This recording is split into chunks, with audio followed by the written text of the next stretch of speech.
The Madsen light machine gun is one of the stranger light machine guns designed out there, and this is without a doubt the strangest version of the Madsen light machine gun. Thanks for tuning in to another video on ForgottenWeapons.com. I'm Ian McCollum, and I'm here today at Morphy's, where they have all the best cool collectible machine guns, and we're looking at a German Luftwaffe contract? Not really contract. A German Luftwaffe Beltfed Madsen aircraft machine gun. This thing is the culmination of several levels of strange. So let's start at the beginning. The Madsen light machine gun was one of the very first practical, effective, reliable, and successful light machine guns developed. It was first patented and first manufactured in 1902. It saw use in World War I. And it was a machine gun that was purchased in relatively small numbers by a ton of second and third tier military forces all the way through the 1950s. Like, the first version of the Madsen was 1902. The last actual designated model version, I believe, was the model 1950. Started before World War I. It was still in production, coming up with new designs to sell to people after World War II. It's an amazing lineage for such an early gun. The Danish Air Force, which was founded in 1912, from the very outset put Madsen light machine guns on its aircraft that it was arming. At first, these were just standard ground guns, but in the mid-1920s, they start looking for something that's a little more suitable, a little better for aviation use. And one of the main elements of an aviation machine gun, whether it's on an aircraft or anti-aircraft, is you want a high rate of fire.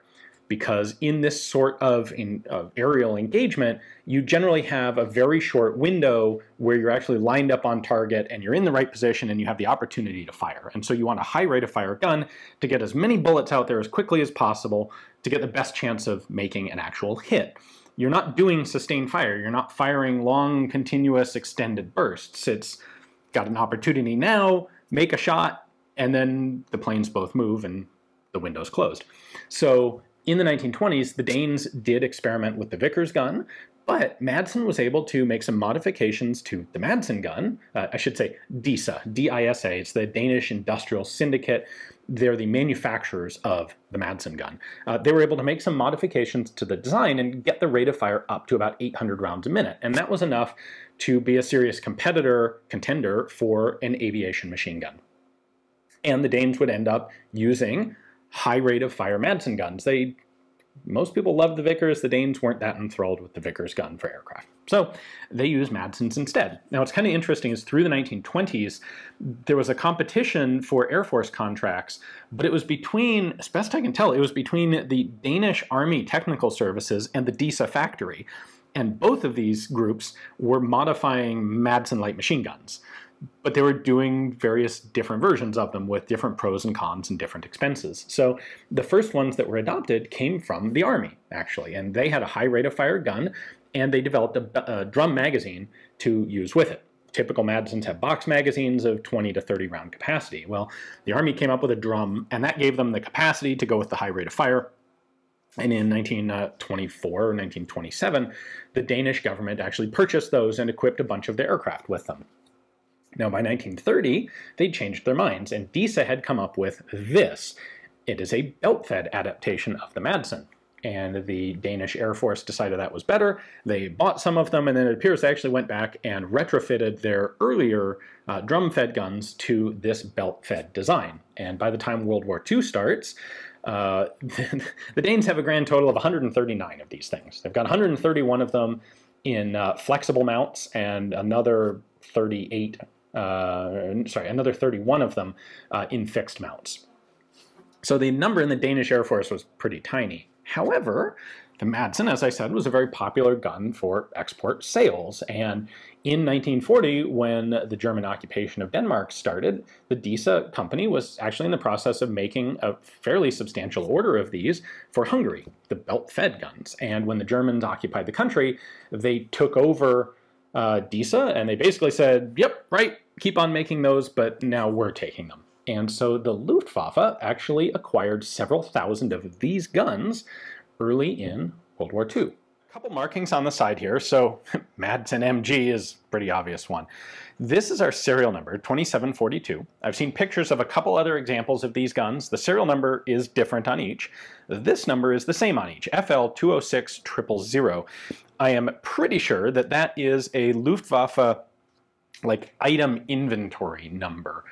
Because I've seen reference to this sort of number on some non-gun L items that the Luftwaffe had. Gauges, devices, just various things that they would have had to design and acquire and account for. So I'm not an expert on the Luftwaffe's bureaucracy specifically, but pretty sure that's what we've got here. And then this is a Luftwaffe inspection mark. So that's it for markings, other than an additional 2742 serial number matching on the trigger assembly of the gun. This gun kind of begs the question of where do I even start? Originally, this was intended to be an aircraft gun, and it was then slightly repurposed by the Germans to be an anti-aircraft gun. So the extended charging handle here is very much an aircraft modification. It's in the same location as a regular Madsen charging handle, but it is much extended to make it easier to grab. A shoulder stock is kind of applicable to both roles. Same with the pistol grip. Typical Madsen guns have a straight wrist stock coming out the back here. The pistol grip is frankly a lot handier, and for an aircraft use you don't want a full shoulder stock because it takes up space, and so instead you've got the thing on a mount with a pistol grip. Now the Germans had these guns set up with barrel shrouds that could accommodate MG34 bipods. That's what we've got here. So you've got two little studs to fold the bipod legs up. You can attach the bipod either to the back or to the front. These were probably used on anti-aircraft tripods more than they were used on actual bipods, and of course you can see that this also has anti-aircraft sights set up on it. However, for the Germans, the bipod and the tripod use the exact same mounting interface, so this works for either one. That being said, what makes this gun really interesting to me is the fact that it's a belt-fed Madsen. So traditionally the Madsen has a top-mounted box magazine right here, and they had to go through a lot to convert it to use belts. So let's start by taking this belt box off. There is a latch holding the belt box in place right over here, and if I push that forward, I can then lift the box out. And here's your first sign that there's something really weird going on, well, besides the total bizarre look of the Madsen in general. There are feed pawls built into the belt box itself. Half the feed system's on the gun and the other half is right here on the box. So this is where the magazine well is typically located on a Madsen gun, and it's a top-mounted magazine, and it just drops cartridges essentially into a little feed trough from whence they get dropped into the gun. Now mechanically the Madsen is a really unusual design. It's essentially the, I guess, easiest way to think about it is to consider it a full auto adaptation of the Martini Henry. It's basically a short recoil falling block action. So I have a separate video about the function, the mechanical function and disassembly of a regular Madsen. Strongly recommend checking that out if you haven't seen it. What they've done here is take off the the magazine well and attach a system to feed belts. So if we look at this, this is the feed pawl that's actually going to pull the belt down. So when I cycle the action here, your box would normally hold, I believe, a 100 round belt of metallic link cartridges. They look very similar to any other standard 30 caliber machine gun link. And the feed pawl here is going to drop down over these, grab a cartridge, pull it up. These are going to prevent the belt from being pulled too far up, and these here on the gun are going to prevent the belt from being pulled back down. So the problem is, because the magazine well was originally kind of slapped on the side of the gun, there isn't a mechanical way to build the whole feed system, really, kind of, sort of, into the gun without having it take up a lot of extra space, and then you have to find somewhere else to put the feed box. Where do you store the belt? So this system allows the belt to be stored very conveniently right up tight on the side of the gun. The first thing that happens when you gaze upon a belt-fed Madsen is your eyes glaze over with all of the weird bits and pieces sticking out of it. And then slowly, you can start to assess, okay, what do things do? Like this is the catch that holds the box in. These are the two lugs that attach to the little trunnion pivots on the belt box. This is the feed pawl that's going to pull the belt up. These are the holding pawls that prevent the belt from going back down. This is actually our fire selector. The ejection port's down here, but when you look closely, you'll notice that this has a port for the cartridge that's like sized for maybe 30 carbine. And you think to yourself, this is an 8x57 Mauser round. That's what this gun is chambered for. How does it go in that? And the answer is the belt presents the cartridges like this. They come up here and they're held in this, the feed position, and as the bolt comes forward, these little grabby arms, very much like a PK, for example, those are actually reciprocating as the bolt's cycling. So when you're feeding a new cartridge in, the cartridge gets presented here, and then, I don't want this to feed in, but then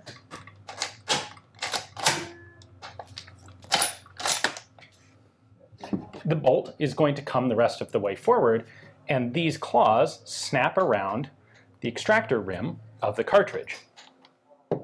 When it fires the next round, it is going to pull that substantially backward. In fact, it's going to pull this cartridge far enough backward that the nose tips in and goes in right there. The cartridge is then pushed into place by a feed rammer arm. You can see that rammer right there. That pushes the cartridge all the way into the chamber. You can see this is now bringing up the next round into position. The arms come, the little hands come forward to grab the rim of the next cartridge. When the bolt cycles back, it is pulling the empty case out and running it down a trough inside here to spit out through the bottom.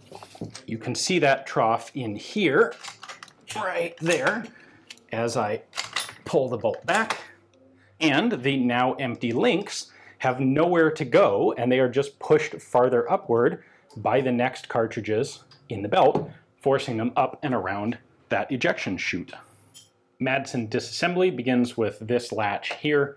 I rotate it all the way up, and I can lift up the top cover, so if you need to access the top of the action, you can do that. And this is for standard Madsens as well. You can see that the chute there is fixed to the top cover. Now I can also take this and pull it out. It is captive. And then the whole firing and charging handle assembly of the gun pivots down at that point. Right, the recoil spring is held in this tube. Normally it would go down into the stock, but there is no stock on the aircraft version. So they relocated the spring to up here. This is an extension from the spring, and this acts on the bolt carrier.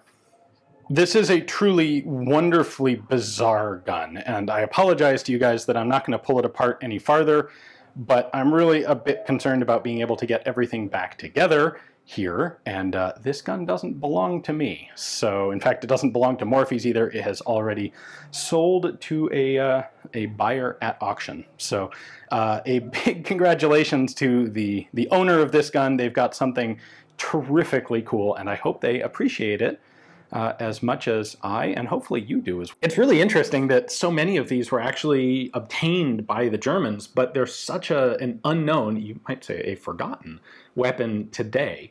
Apparently they were primarily used by the Luftwaffe for airfield defense, and I suspect while they've got the bipod mounting set up, they were probably used on anti-aircraft mounts more. Those anti-aircraft mounts use the exact same mounting points as the bipod, so what you've got here could just drop right onto a German anti-aircraft tripod. And I suspect that's how they were primarily used. And most of them probably didn't see much actual use or firing.